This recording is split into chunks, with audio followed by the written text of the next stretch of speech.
just make sense. So, you like stipulation matches, do you? Well, here's another one. Hulk Hogan defeated Billy Kidman in a piss-poor match. Stipulation on this one, yes, was that if Hulk Hogan loses, he has to retire. Bear that one in mind, because it'll be important in the next match. So, there's a sign in the crowd that really makes me smile because it said happy retirement. Just need to point that out. But that doesn't make me smile as much as Mark Madden, who clearly doesn't like Hogan, and has got no problem telling the world that he doesn't like Hogan. And basically, as Hogan is making his way to the ring, he rips Hogan a new one, and that makes me chuckle something fierce, because I just think insider terms in general make me laugh. But this time, oh my did I laugh.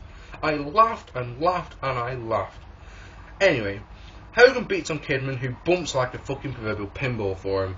Hogan gets the big boot, but Kidman bails so he can't hit the leg drop. Hudson says that if Kidman wins this match, he'll be in the Hall of Fame for certain, which makes me chuckle. Really does. Hogan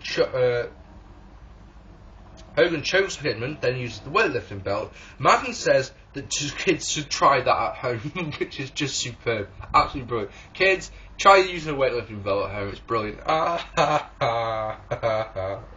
On the outside, Kidman kicks a chair into Hogan's face. It bounces off Hogan and almost goes into the crowd, which is just superb. I would have loved it if it had, I really would. Hogan uses a chair, horrible DDT on the chair, gets 2 for Kidman. Splash gets 2 for Kidman. Hogan hulks up, 10 punches, but Kidman bails again. Little tiny rant, right? If you were a wrestler, right, you've been watching Hulk Hogan for 20 years plus 30 years maybe, you know? When he starts hulking up, why would you punch him? I've often wondered that. I know it's all part of the show and everything. I wondered it, Rock versus Hogan at WrestleMania 18, yeah? Rock before had said, I was a big Hulkamaniac when I was growing up, so he knows that Hogan's going to do it. So Kidman's got the right idea here. When Hogan starts bulking up, just bugger off until it's worn off and then go and beat him again. Because when he starts, you come over and you punch and he blocks it and punches you, it's just like, I'd be just like, fuck this, I'm getting out. I'll keep bulking up and all that, I'll be waiting for you when you're tired. Anyway, that's just me. Basically, Tori Wilson comes out and gives Hogan some brass knucks, which is nice. Oh, sorry, I missed a little moment where Hogan gets posted, yeah, but then he does quite impressive move if you ask me. He hip tosses Kidman literally through the announce table. Ooh, that was all right. Yeah, Tori Wilson comes out, she gives Hogan some brass knucks. Kidman steals knucks and goes to use them. It only gets 2 because Hulk Hogan's God, of course. Kidman, I forgot to mention that Horace Hogan is the guest referee in this one. Why didn't I mention that? So Kidman decks Horace. Tori then low blows Kidman. Hogan gets the knucks, uses them for the win. So in this match, Horace Hogan turned on Kidman because he was meant to be on Kidman's side, and Tori Wilson turned on Kidman. 2 turns in 1 match. Just overkill. Has anyone in this company got an idea how to book a decent wrestling feud? 2 turns, man, in 1 match. Fuck, man. Fucking Christ. Don't worry, friends. There's only 3 matches left, and believe me, they're not great.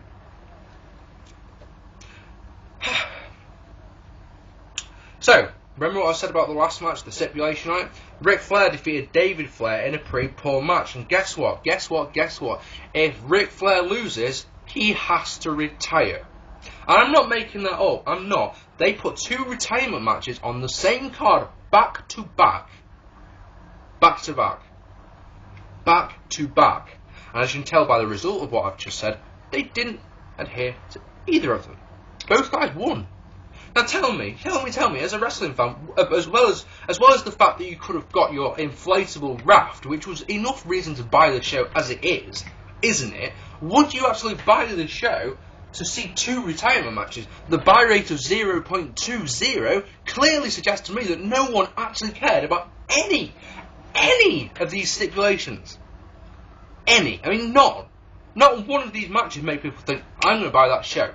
If anyone bought it, it was to get themselves the goddamn free raft. It says at the bottom, while stocks last. If only 0.2 people, bought this one, let's have a think. If it was a 0.5, that means that 200,000 people would have bought it.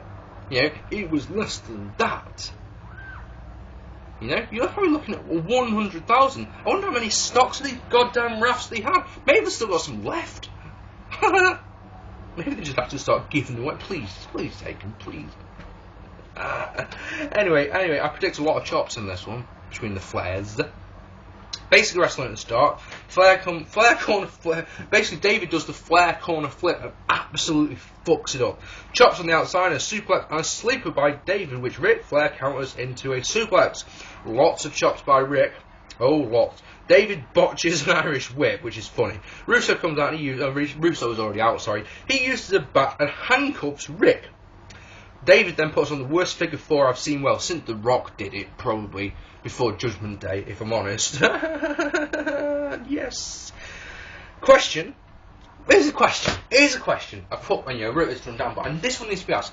We've all watched Ric Flair. We've all loved at least one Ric Flair match. I'm sure of it as a wrestling fan. Why does Ric Flair wear his knee pads on his shins? It's something I've always wanted to know. Always. And I'm wondering if you out there will please tell me why. Because I just don't understand. Basically, the referee breaks the hold because Ric Flair's got his in the ropes. In the question of all doing things wrong, though, do you not think Russo handcuffing Flair would probably be the worst offence, if we're honest? Basically, Reed Flair. I need to point out that most of Flair's family are in the front row. Reed Flair comes out for probably the only entertaining bit of the match. Basically, he attacks Russo.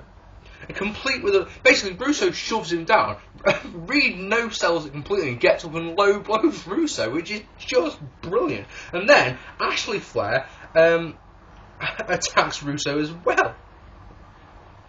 It's just so good.